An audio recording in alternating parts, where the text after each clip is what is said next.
بکر و عمر، عثمان و حیدر، سعد و سعید، طلحہ و زبیر، عبیدہ ابن الجراح، یہ وہ صحابہ کرام ہیں عبد الرحمن ابن عوف جو 10 افراد ہیں اور 10 کو جنت میں جانے کی مصطفیٰ جان رحمت نے زمین مدینہ ہی پر بشارت دی تھی۔ اسی میں ہے وہ سعد جن کا بیٹا عمر تھا، اس نے پہلا تیر حسین اعظم کی طرف چھوڑنے کے لیے اپنے ترکش سے تیر نکالا، کمان پر چڑھایا، آقا حسین خود میدان کارزار میں تشریف لے گئے اور کہا دیکھو تم سب میرے نانا کی امت ہو، اذان تمہاری طرف بھی ہو رہی ہے،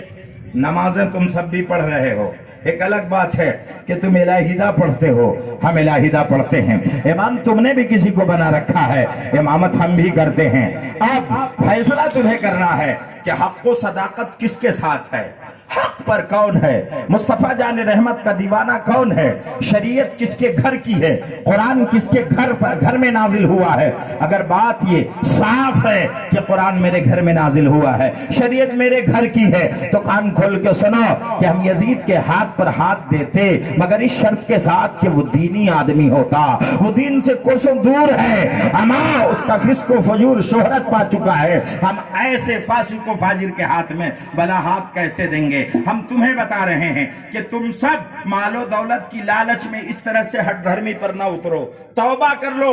اور تم مال و دولت کی لالچ میں آ کر حق کو چھوڑ کر باطل کو اپنا کر جہنم کا ایندھن نہ بنو۔ ہم تمہیں سمجھا رہے ہیں کہ آپ بھی توبہ کر لو تو تمہاری توبہ کو بارگاہ ربی میں شرف قبولیت عطا کر دیا جائے گا، میں ایسی بارش کروں گا، جنت کے کوثر تسنیم سے آب کوثر بھر کے جام میں پلاؤں گا، آؤ تو اس میں تمہیں ہوا کیا ہے۔ عمر سعد نے کام نہیں چاہتے ہیں کہ آپ سے صلح کریں، صلح کی صرف اور صرف بات اور شرط یہ ہے کہ آپ یزیدی ہاتھ پر ہاتھ دیں گے۔ حضرت امام حسین نے کہا ایسا تو ہرگز نہیں ہونے والا ہے۔ پہلا تیر عمر نے اپنے کمان پر چڑھا کر حسین کی طرف چھوڑا، سنسناتا ہوا تیر حسینی تاج کے پہلو سے ہو کر پیچھے گزر گیا۔ آپ فرماتے اچھا، اس نے کہا میں نے جنگ کی شروعات کر دی ہے، لوگوں گواہ ہو جاؤ،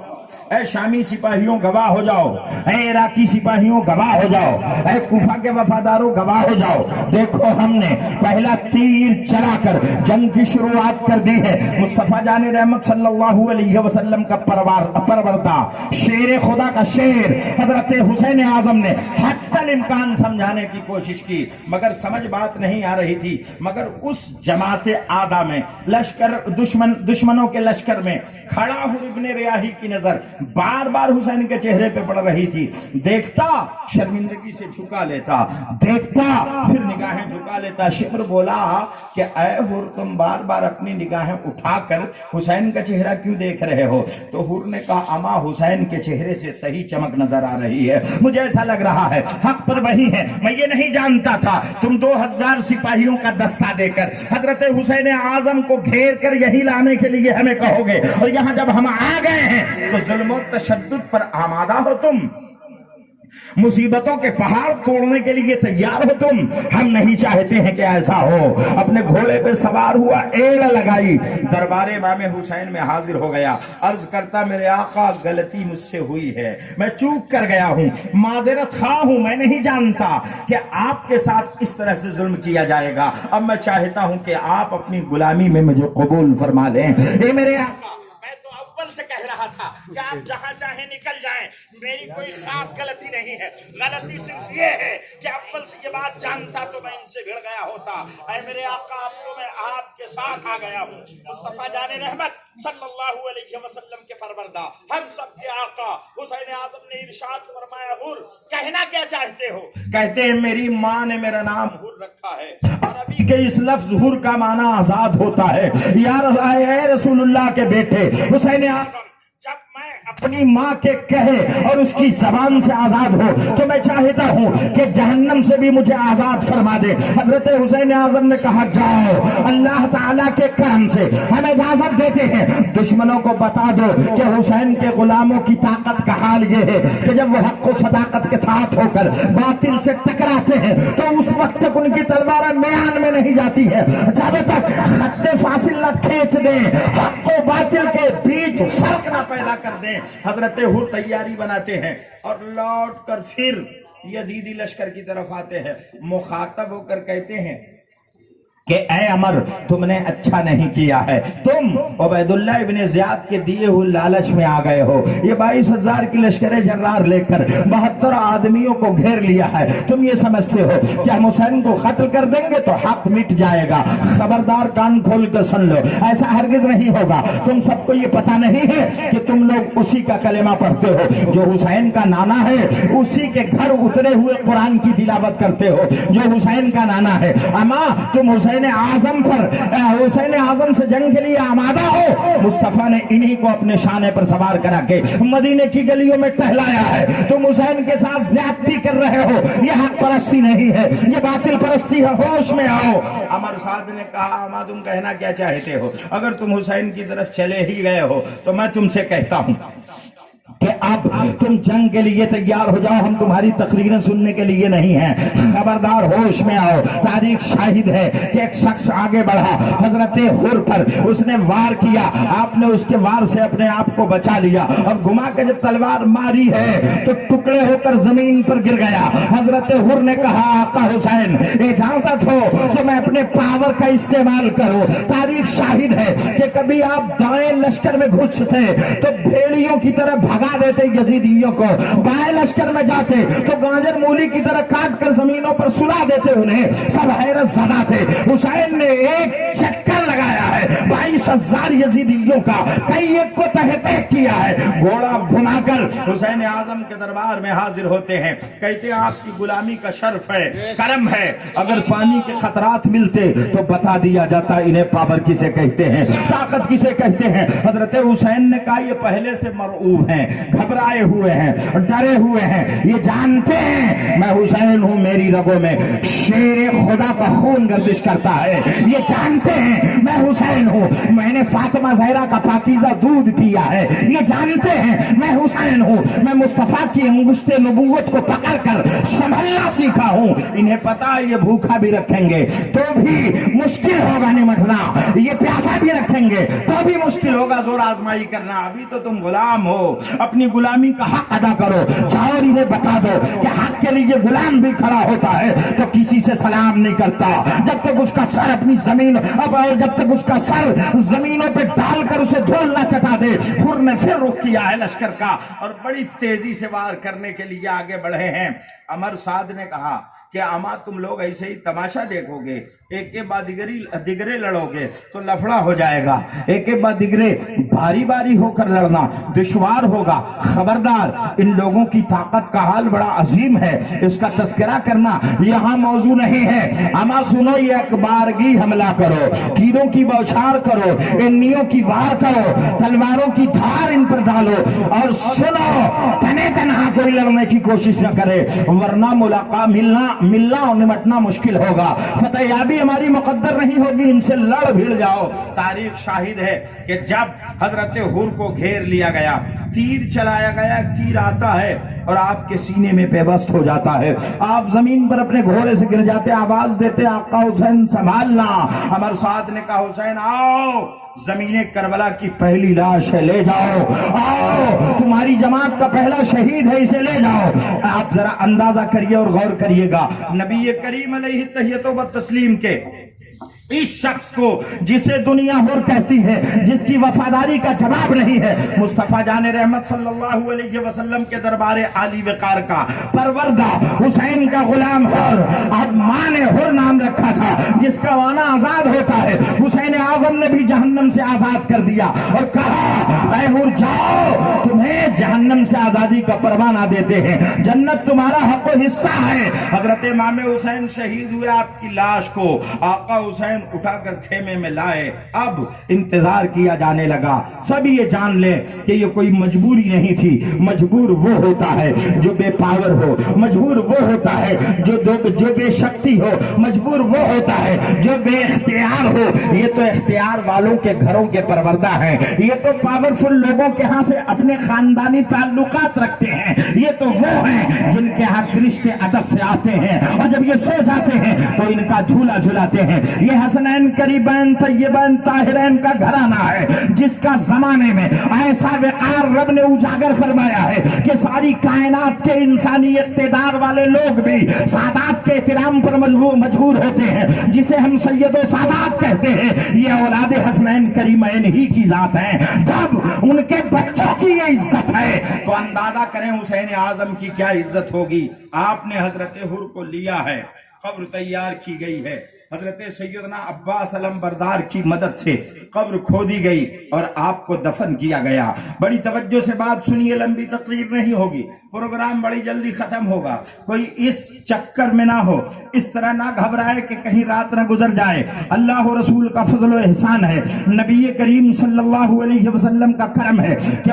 اس نے ہم لوگوں کو ایسی جماعت سے بنایا کہ ہم حسین کے ذکر میں بیٹھے ہیں, حسین سے محبت و انسیت رکھتے ہیں, حسین کی محبت اپنے دل میں بساتے ہیں. توجہ حاضر ہو تو عرض کروں, آقا حسین رضی اللہ تعالیٰ عنہ کے دربار عالی وقار میں دفن کرنے کے بعد ایک خاتون آتی ہے, بوڑھی ہے, سر کا بال پکا ہوا ہے اور نہایت ہی عاجزانہ طرز عمل پر گزارش کرتی ہے, منہ کے دانت مکمل نہیں ہے. عرض کرتی آقا حسین میرا اپنا بیٹا ہے, میں اپنے بیٹے سے بات کر کے کچھ کہنا چاہتی ہوں. اپنے بیٹے کے پاس گئی جس کا نام وہب ابن عبداللہ کلبی ہے. وہب سے کہتی بیٹے میں یہ جانتی ہوں کہ 15 دن تمہاری شادی کے ہوئے, ساتھ میں تمہاری دلہن بھی کربلا آئی ہوئی ہے, تم اپنی بیوی کو سنبھالو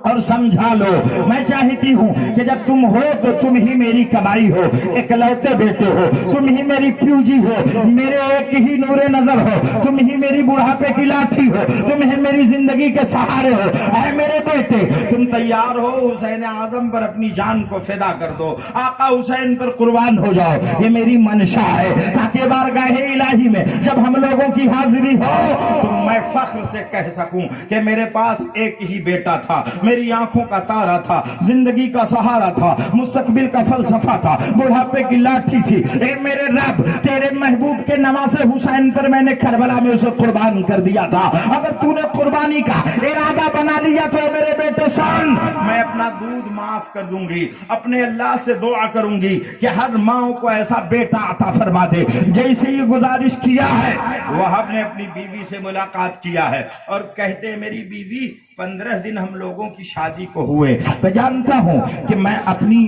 تمناؤں سے منہ موڑ رہا ہوں, میں جانتا ہوں کہ ان امنگوں سے علیحدگی اختیار کر رہا ہوں, لیکن میں کہہ رہا ہوں کہ اگر ہم حسین اعظم پر اپنی جان قربان کر گئے تو اللہ و رسول کا فضل یہ ہوگا کہ میدان محشر جب بتا ہوگا میرے سر پر تاج رکھا جائے گا, تاج زرری رکھ کر یہ بتایا جائے گا کہ یہ وہب ابن عبداللہ کلبی ہے جس نے اپنی جان کو قرآن کی آن کے لیے, اسلام کی شوکت کے لیے, حسین کی عظمت کے لیے قربان کر گیا تھا. تو میرے نام پاک کا ایسا تذکرہ ہوگا جس کو ذکر و اذکار کے حالات یہ ہوں گے کہ مصطفیٰ جان رحمت صلی اللہ علیہ وسلم سے امداد وصول کریں گے. تو سنو اسی پر بس نہیں ہوگا کہ میری عزت بحال ہوگی, بلکہ لوگ کہیں گے یہی وہ بی بی ہے جس نے اپنی امنگوں سے منہ موڑ کر اپنے شوہر کو حسین کی طرفداری کے لیے آمادہ کیا تھا. لوگ کہیں گے یہی وہ بوڑھی ماں ہے جس نے اپنی زندگی کی کمائی حسین پر قربان کر دیا تھا. بولو کہتی کیا ہو؟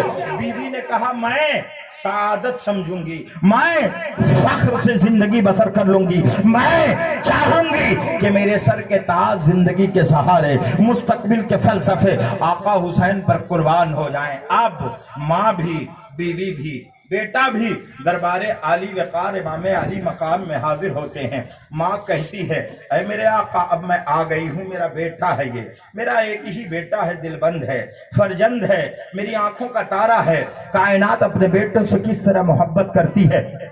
یہ بتانا نہیں ہے, بس گزارش ہے کہ میں نے چاہا ہے کہ یہ آپ پر فدا ہو جائے. آپ اجازت دیں میدان کارزار میں میرا لال چلا جائے. آقا حسین نے اپنی نگاہیں پھیر لی اور کہتے ہیں ماں میں نے بہت پہلے کہہ دیا ہے کہ کوئی میرے لیے اپنی جان نہ گوائے, میں حق کے ساتھ آیا ہوں, میں اپنے نانا سے بشارت پایا ہوں, مجھے یہ خبر ہے کہ یہاں میں شہید کیا جاؤں گا, تو میں نہیں چاہتا کہ میرے ساتھ لوگوں کی جانیں جائیں, میں نہیں چاہتا